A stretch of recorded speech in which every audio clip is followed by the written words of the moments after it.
রহিম।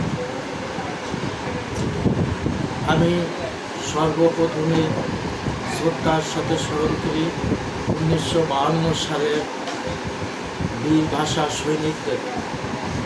আমি শ্রদ্ধার সাথে স্মরণ করি মহান মুক্তিযুদ্ধ 71-এর সকল বীর সৈনিকদের, বীর মুক্তিযুদ্ধদের।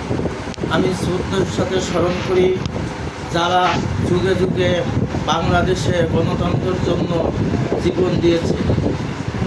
আমি বাংলাদেশ সর্বজনীন দলের নির্বাচন কমিশনার হয়ে নিজে ধন্য মনে করি। আমি সকল সদস্য এবং সবার সার্বিক সহযোগিতা কামনা করি।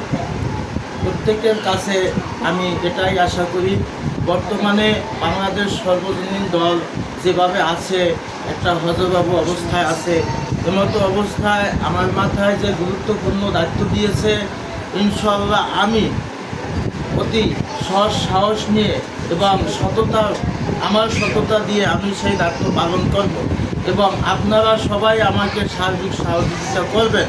এখানে আপনাদের কেন্দ্রীয় কমিটি এবং জেলা কমিটি কারা কারা ভোট দিতে পারবেন সেই ভোটার তালিকা অবশ্যই আমাকে দিবেন, আর আমার সাথে যারা আছে তাদেরকেও আপনারা সার্বিক সহযোগিতা করবেন। সবাই ভালো থাকবেন, সুস্থ থাকবেন। আসসালামু আলাইকুম।